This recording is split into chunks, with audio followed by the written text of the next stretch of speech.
Аиша теперь в надежных руках. Девочка находится на лечении у доктора Рошаля и под присмотром детского омбудсмена России. Во дворце спорта МАГАТЭ имени Берда Ивлоева в Назране проходит открытый чемпионат Северокавказского федерального округа по дзюдо. На заметку путешественникам в Ингушетии открыт новый туристический маршрут.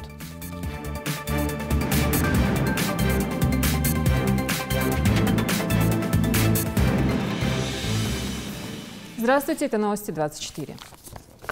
Мы продолжаем информировать о судьбе 7-летней малышки Аиши Ажиговой. Минувшей ночью ее доставили в НИИ неотложной детской хирургии и травматологии Леонида Рошаля в Москве.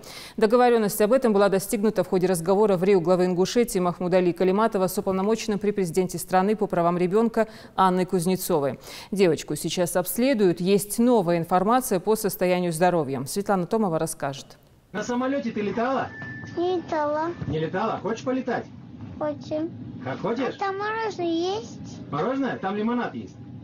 Я хочу мороженое. Рука болит. Я хочу самолет. Я не летала в самолете. Сейчас полетишь. Перед своим первым и, пожалуй, самым важным полетом в жизни Аиша Ажигова вела себя очень мужественно, терпеливо и даже просила в дороге мороженого. Уже по прилете в столицу в клинике Аишу встретили президент НИИ Леонид Рошаль, уполномоченный при президенте России по правам ребенка Анна Кузнецова, руководство и сотрудники постпредства Ингушетии, члены ингушской общины Москвы и множество журналистов. История Аиши не оставила равнодушным никого. По словам Заремы Чахкиевой, несмотря на такие увечья, девочка ласковая, общительная, тянется к людям. На учете у органов опеки как обеспеченная семья они у нас не стояли. Как дети-сироты и дети, оставшиеся без попечения родителей, тоже их как бы в списках, в сводном списке их не было. Поэтому для нас на самом деле это шокирующая действительно история, тем более среди ингушского народа. У нас, мы все знаем и мы гордимся тем, что у нас в республике нет детских домов. И как только наш ребенок-сирота остается без родителей, первый ближайший родственник ребенка забирает. Поэтому у нас и никогда не было такого. Для нас это шокирующий случай. Ночью Аишу осмотрели московские врачи. Во время пресс-подхода Леонид Рошаль в первую очередь поблагодарил врачей Ингушетии, которые сработали отлично, провели первую операцию на руке по удалению тромба. По его словам, при первичном обследовании диагнозы подтверждаются. У девочки серьезные повреждения кисти, за нее нужно бороться. Она будет помещена в специальную камеру, где ее будут насыщать кислородом. Все, что необходимо для лечения, у нас есть, включая квалифицированный персонал. Я хочу сказать хорошие слова врачам Ингушетии, которые сделали очень хорошее начало лечения, хорошую операцию. И сказать спасибо врачам Ставрополя, которые, соответственно, хирурги, которые консультировали московским врачам. В общем, какая-то совместная работа. Но при обследовании, это первичном, диагнозы фактически подтверждаются. Серьезное повреждение в области кисти. За нее нужно бороться. У нас уже готова барокамера для этого. Также у девочки обнаружены старые переломы ребер и травма позвоночника. Но эти вещи, которые не требуют хирургического лечения. Диагностический процесс, по словам врачей, будет продолжен. Состояние девочки при поступлении тяжелое, обусловлено повреждениями верхних конечностей. Левая ручка, в принципе, сохранна, мы тоже за нее поборемся, а вот правая немножко посложнее, поэтому все силы будут брошены на ее спасение. Сейчас, как уже сказал Леонид Михайлович, будет проводиться гипербарическая оксигенация. Девочку мы повезем в специальную камеру, где будем под давлением ее насыщать кислородом. Также будет выполнена сейчас в ночные часы перевязка с оценкой жизнеспособности тканей. Ну и все возможное мы бросим на их спасение. В свою очередь Анна Кузнецова выразила надежду, что в этой ситуации не только будут наказаны те, кто виновен, но также будут сделаны правильные выводы о том, где в системе сбой, который мог привести к этим событиям. Сердце крови обливается, когда смотришь на эту малышку, но я надеюсь, что теперь с ней все будет хорошо. Уж точно, пока не решится вопрос с жизнеустройством, с тем, что у нее все стабилизируется, с ее здоровьем, мы эту ситуацию точно не отпустим. Как отметил в Рио глава Ингушетии Махмуд Али Калиматов, принято решение о прокурорских проверках работы органов опеки и попечительства. Также в ходе разговора руководство Постпредства Ингушетии с детским омбудсменом России Анной Кузнецовой достигнута договоренность об оказании помощи в предоставлении девочки няни с медицинским образованием, а также в обеспечении медикаментами. Светлана Томова, Новости 24. Заключительное заседание перед предстоящими каникулами прошло у членов Общественной палаты Ингушетии. На повестку дня было вынесено несколько вопросов, основными из которых стало создание корпуса общественных наблюдателей на выборных площадках в регионе. Напомню, что 8 сентября в стране пройдет единый день голосования, будут выбирать мэров, депутатов Госдумы и муниципалитетов. Политическое мероприятие связано с необходимостью формирования целого корпуса наблюдателей от Общественной палаты. С этой целью мы заключаем соответствующее соглашение с различными общественными объединениями, которые нам делегируют своих представителей. И мы таким образом распределяем их вот по 147 участкам, которые сегодня у нас, избирательным участкам, которые у нас сегодня есть. Еще одним вопросом на повестке дня стал произошедший на днях в регионе вопиющий случай с 7-летней Аишей.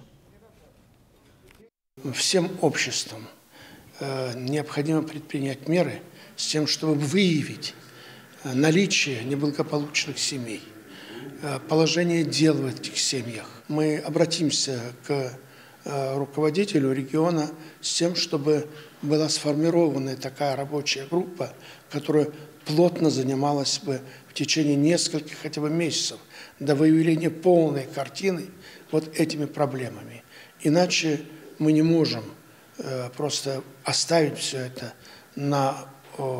только в сфере здравоохранения, только передав этого ребенка врачам. Сегодня во Дворце спорта «Магас» имени Берда Ивлоева в Назране стартовал открытый чемпионат Северокавказского федерального округа по дзюдо среди мужчин и женщин в 10 весовых категориях. 237 участников, среди которых 41 дзюдоист представляет Ингушетию. Подробности у нашего корреспондента. До начала соревнований 20 минут. Тренер взволнованы не меньше спортсменов. Разминка, отработка приемов и настрой на победу. Для Беслана Охтова сегодняшний день крайне важен. Он выступает за Ставропольский край. Права на ошибку быть не должно, уверен дзюдоист. Готовился у себя в зале с командой Ставропольского края. Нормальные сборы прошли. Ковер покажет сегодня. А тебе приходилось браться в эти весы? Да, я гонял 6 килограмм. Нормально. Все гоняют. Чеченскую республику. Республику Ингушетия. И вот кульминация. Открытие чемпионата СКФО по дзюдо среди мужчин и женщин. Торжественным маршем, ровным строем идут представители всех регионов. С напутственными словами и пожеланиями перед участниками выступил премьер Ингушетии, организаторы и почетные гости соревнований. Разрешите мне вас всех поздравить от имени руководства республики с большим праздником, с чемпионатом СКФО, который проходит здесь у нас, в нашей республике. Мы любим сами дзюдо. Конечно же, благодаря нашим именитым спортсменам, это Хасан Халмурзаев, Усама Гушков, Хусейн Халмурзаев. Давайте мы все их поаплодируем и скажем спасибо. Уверен, что борьба будет у нас честной, и в сентябре, через месяц, мы сильнейших ждем на чемпионате России. Удачи вам!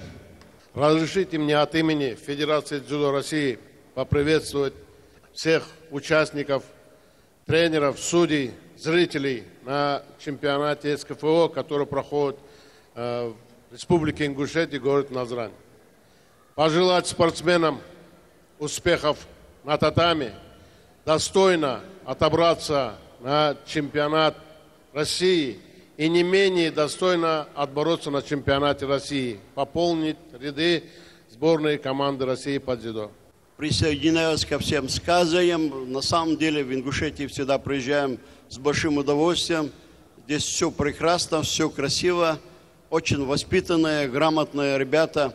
Спасибо Федерации дзюдо Ингушской республики во главе с Юнусом Аздоевым, министру спорта Дауду, который рядом с нами днем и ночью. Спасибо большое. Желаю всем сегодня участникам честной, бескомпромиссной борьбы, а нам приятного просмотра. Дал я ту бахушил, дал борца был бы.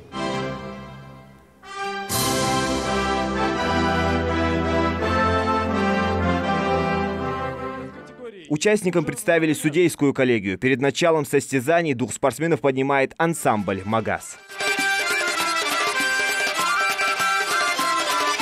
3 татами, накаленная обстановка и, наконец, спортсмены начинают противостояние. На одной из площадок сошлись дзюдоисты из Ставрополя и Чечни. Соперники стараются предугадать действия друг друга. Они не раз встречались в поединках, в которых доминировал дзюдоист в белом кимоно. Но сегодня удача на другой стороне. Эффектный бросок и победа состоялась. Долгожданный реванш ставропольца завершился красиво. В этом заслуга тренера. Наш округ Северокавказский считается одним из сильнейших в России. И наши ребята достойно представляют страну на международном уровне. А правда то, что если выиграть в Северокавказском округе, то в России не будет и труда? Нет, не факт. Есть очень хорошие ребята и в других регионах. Также готовятся, и я думаю, не хуже. Но я думаю, наши ребята более характерные, и за счет этого мы немножечко, может, преобладаем.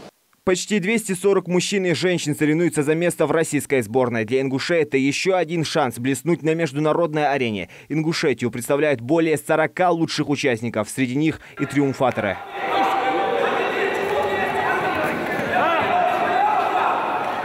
У меня первая схватка была с представителем Кабардино-Балкарской республики.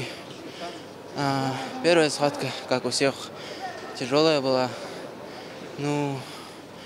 По воле Всевышнего я выиграл эту схватку.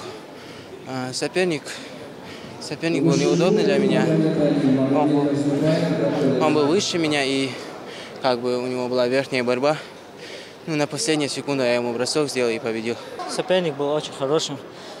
Была очень тяжелая схватка. На физику он работал хорошо. Какие минусы?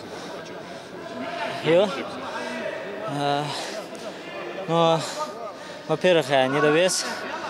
Во-вторых, этот парень очень был физически нормально подготовлен. Он был хороший, подготовлен. И он пропустил один момент, и я ему сделал подход. Крики с подсказками, нервы и напряжение. Чувства тренеров обострены вдвое. Каждый держит кулаки за своих подопечных. Это обычная наша работа. Приходит и кричать, и нервничать. И когда особенно ученик не выполняет то, что тебе говорит тренер, немножко приходит нервничать и эмоционально высказывать это все. И так получается. Не менее сложным для участников выдался и отборочный тур. Во всех уголках республики и Северокавказского федерального округа отбирали сильнейших в своих весовых категориях. Сейчас задача одна – попасть в 6 лучших, чтобы в последующем попасть на всероссийский чемпионат. От нашей республики на этих соревнованиях участвует 41 человек.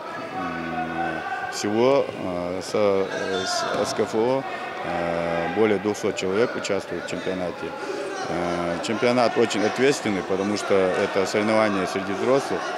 И вот этот чемпионат является отбором на чемпионат России, общий чемпионат России, который будет проходить тоже у нас во Дворце спорта «Магаз» в сентябре этого года. 6 спортсменов, которые здесь попадут на чемпионат России. Кто отберется, кто попадает в 6, первые, вторые, 2 третьих места и 2 пятых места, эти спортсмены получают путевку на чемпионат России. Профессиональная судейская коллегия ошибок не прощает. Около 20 судей международного уровня наблюдает за поединками спортсменов. О предвзятом отношении и речи быть не может. Все действия фиксируют камеры видеонаблюдения, а значит, можно оспорить и доказать правоту. Судейство проводиться будет по международным правилам дзюдо. Сегодня борется 60, 66, 73, 81 веса. Судить будет объективно. Здесь достаточно квалифицированные судьи и просмотровая комиссия здесь. Так что будем судить. 3 желтые карточки и участник дисквалифицирован. Судьи называют это техническим поражением, но пока таких грубых нарушений нет. Нарушений никаких не было, потому что борются спортсмены высокого уровня, довольно взрослые, они прекрасно знают правила, и тренера все знают, поэтому ребята отборолись добросовестно, сделали, выполнили свою работу. Море эмоций, переживаний и искренней надежды. Дзюдо объединило не только города, но и регионы. Ради того, чтобы поддержать родных и близких, болельщики готовы были отправиться куда угодно. Дворец спорта «Магаз» удивил гостей своими возможностями. Для комфорта зрителей здесь установлены 4 больших экрана. А значит, ни один япон не останется незамеченным. За всю нашу ставропольскую команду, которая приехала на соревнования. Очень хорошее впечатление от соревнований, хорошая организация. То есть все сделано очень четко, все нравится. Ну нет волнения, да, нормально себя чувствую. Ну нормально. Какие надежды? На наш регион, хорошие. Думаю, что каждый из Дагестана войдет в тройку, будут чемпионы. Самые юные болельщики уже определились с фаворитами. Многие из них начинающие дзюдоисты. Эти состязания – наглядный пример и двигатель мотивации для будущих чемпионов. Сам кто-то в дзюдо ходил, я пришел поболеть за ингушей, это для нашей родины. Я пришел сегодня поболеть за нашу команду, Эдельвейс. Как возлагает ли ваша команда надежду? Да, у нас много очень хороших спортсменов, претендуют на хорошую, на золотую медаль. А вообще ощущения какие у тебя? Не знаю, какие ощущения. Тоже хотелось побороться здесь. Большой опыт. Может, острые какие-то ощущения, может, ты радуешься за своих? Конечно, радуюсь за своих. Да, за своих радуюсь. Остаться в стороне и пропустить схватки не мог и Хасан Халмурзаев. Дзюдоист большой буквы, ингушский триумфатор, возлагает на земляков большие надежды. За всех ребят, которые сегодня выступают. У нас же, как домашний чемпионат, это отборочный турнир на чемпионат России, который у нас будет проходить в этом году. И ребята очень много выступают сегодня, поэтому за всех болею. Напряженный ли день для вас? Я только приехал, честно говоря, особо так энергия мне еще не успела растратиться. Сейчас посмотрим, по ходу дела, я думаю, будут интересные схватки и посмотрим, как они выступят. Я надеюсь, по максимальному постараются отобраться на Россию. Схватки одна за другой, все зрелищнее и опаснее. Хоть дзюдо и не такой травмоопасный вид спорта, без них не обошлось. К счастью, в таких случаях здесь дежурят врачи скорой помощи. У нас было 2 случая, были легкие травмы, это рассечение губы, значит, также носовое кровотечение. Серьезных травм у нас не было, надеемся, не будем, в дальнейшем не будет. Место для проведения соревнований выбрано не случайно. Крупнейший на Северном Кавказе дворец спорта «Магаз» имени Берда Ивлоева не раз становился эпицентром проведения самых разных турниров, как регионального, так и международного масштаба. Конечно, нам приятно принимать у себя гостей. Дело в том, что я помню, 5-6 лет назад наши спортсмены могли только выезжать и присутствовать на других турнирах, чемпионатах. При вводе в эксплуатацию этого дворца спорта мы можем уже принимать у себя на уровне чемпионатов СКФО, чемпионатов России, даже Европы и мира. Прекрасный дворец спорта, и нам приятно проводить эти мероприятия здесь на территории Республики Ингушетия.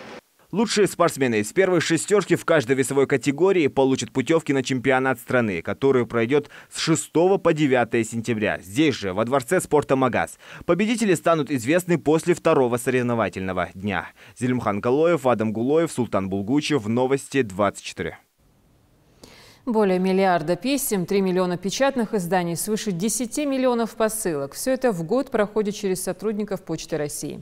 Работа как связующее звено между людьми, странами, городами. В эти дни работники этой сферы принимают поздравления с профессиональным праздником. Торжественное мероприятие прошло и в Магасе. О нем подробно расскажет Диана Дударова.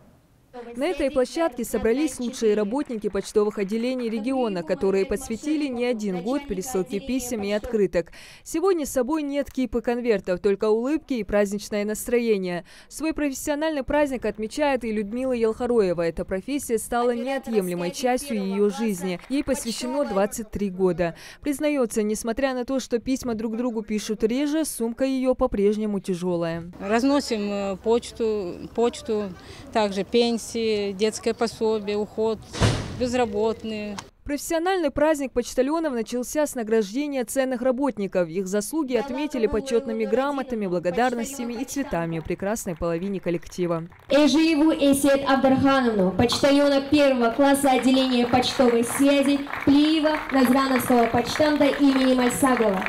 День российской почты отмечается с 1994 года каждое второе воскресенье июля.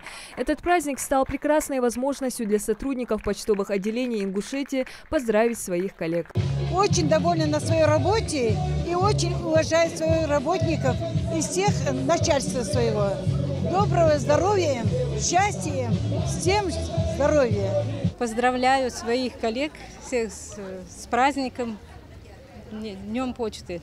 Желаю всем здоровья, благополучия, всего самого наилучшего, что можно пожелать. С профессиональным праздником поздравляют сегодня работников почтовых отделений Ингушетии и гости мероприятия. Искренне еще раз поздравляю вас от имени руководства республики, от имени депутатов, от себя лично.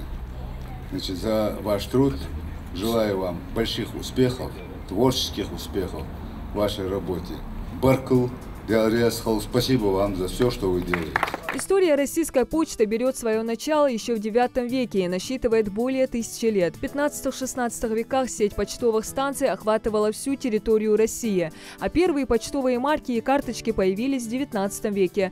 1,5 века назад профессия почтальона считалась престижной и хорошо оплачиваемой. Гонцы, спешившие с известиями, всегда были в мундирах, белых перчатках и обязательно с оружием. Остановились почмейстерами, как правило, отставные офицеры и выходцы из дворянских семей. Ценой своей жизни доставляли только письма князей и дворян. Отправляли письма изначально с гонцами на лошадях, позже машинами, кораблями и поездами. А вот и в 2016 году у Почты России появились первые воздушные судна. 2 российских магистральных самолета Ту-204 расширили возможность доставки почтовых отправлений по стране и за рубежом. С царских времен Почта России претерпела значительные изменения. Если же в XIX веке письма до адресатов доходили в течение 2 дней, то сегодня это считается экспресс-доставкой. Также изменилась парадная форма сотрудников почты и цвет почтовых ящиков. Теперь они синие.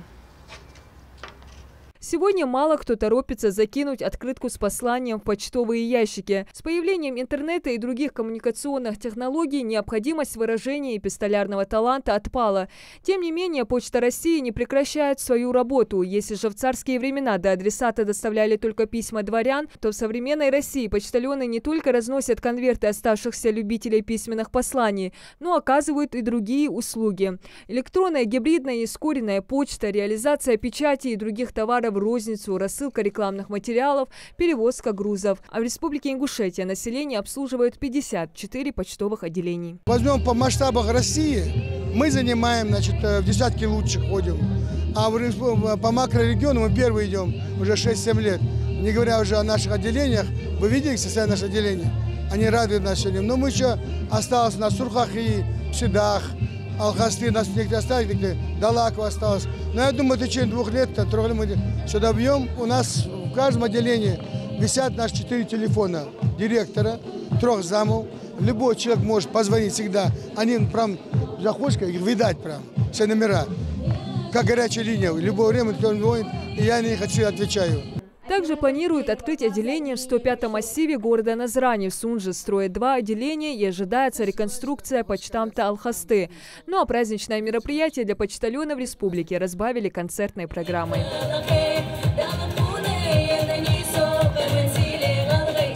В общем, Почта России с каждым годом только процветает. Сегодня для перевозки почты по стране используется свыше 450 почтовых вагонов, около 17 тысяч машин, более 360 авиарейсов. Почтальоны же принимают, обрабатывают и доставляют более 1 миллиарда писем, 3 миллиона печатных изданий, свыше 10 миллионов посылок, около 50 миллионов денежных переводов в год.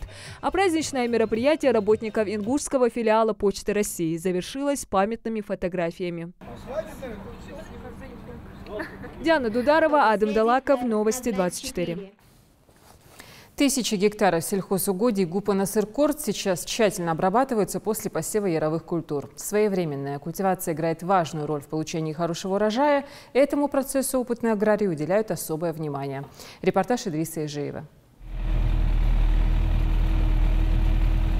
Собрать урожай яровой кукурузы с 730 гектаров – задача главная и непростая. Из-за капризов погоды фронт работ начался буквально накануне. За этими обширными территориями заботливые аграрии ухаживают не первый год. Это и есть залог хорошего урожая, но прогнозы делать пока рано.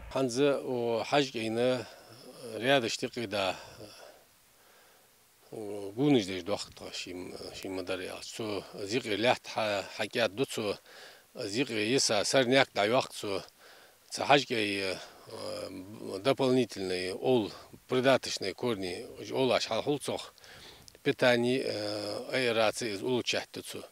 Вещи да мухбян что азмуду хамхалчи устойчивый дикя урлат.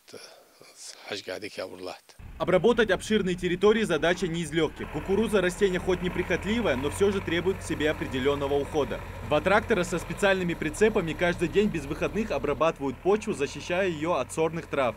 3-тонный трактор «Беларусь» способен спахать около 30 гектаров в день. Несмотря на жаркую погоду, находиться в этой технике комфортно. Здесь установлено мягкое кресло и электронное оборудование. Закончить работу в срок труда не составит. В работе задействованы только лучшие кадры. Исрапил Бабкиев трудится здесь уже 27 лет. За отличные показатели и ответственную службу не раз получал награды и грамоты. Как признается заслуженный механизатор сельского хозяйства, работу могу выполнить закрытыми глазами. Нормально, Бог работает. Казик мог быть хават погода, сразу халар доктор. В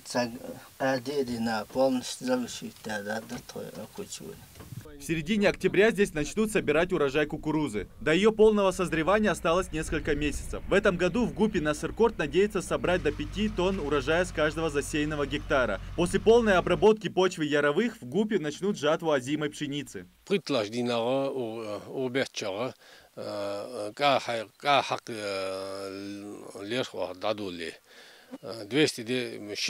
гектар قاعدة عدينر 3 центнер соух 3 центнер урожай лес вахтер что ветиглях чикер урожайности кыз.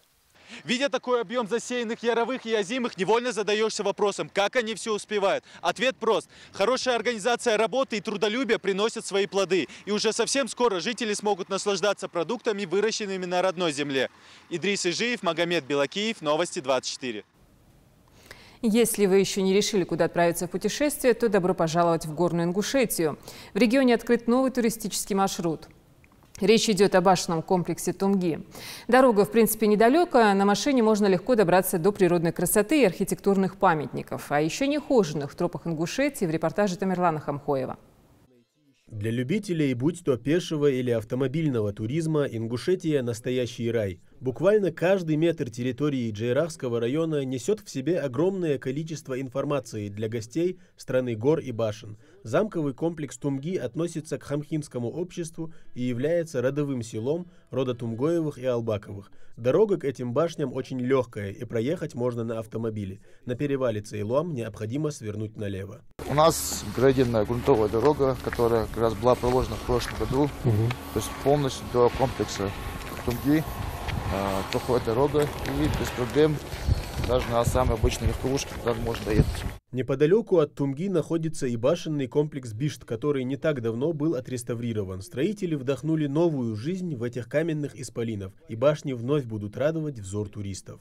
Здесь мы видим как раз хорошее начинание, которое нужно практически уже подхватывать другим представителям фамилий, тейпов, родов, потому что здесь у нас представители, выходцы из этого селения, они как раз занимаются процессом реставрации своих родовых башен. И это как раз тот прекрасный пример, откуда нам надо брать пример. В башенном комплексе Тумги насчитывается свыше десятка башен, которые находятся в полуразрушенном состоянии. В отличие от Таргима, Эгикала и Хамхи, эти места туристы посещают не так часто.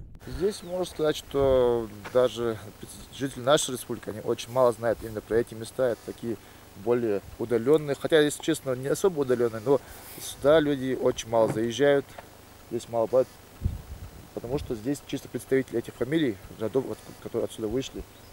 И в плане того, что эти места, они мало посещаемые, более не обследованы. Именно тем людям, которым нужно что-то новое, не обследование, для них это идеально.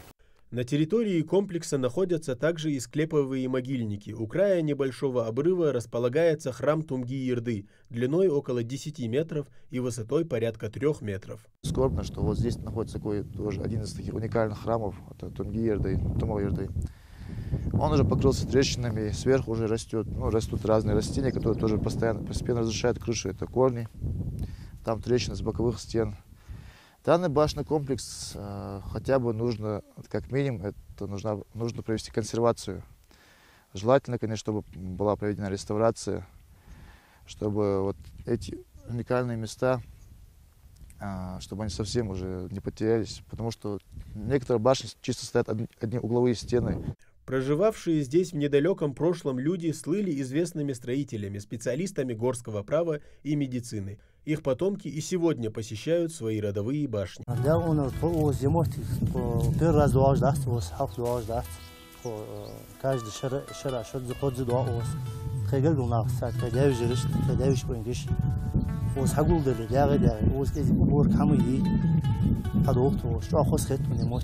Маршрут Тумги – это яркий пример того, как можно найти что-то новое, не затратив много времени на поездку. Туристы, да и местные жители зачастую даже не догадываются, сколько красивых мест может скрываться за ближайшим поворотом.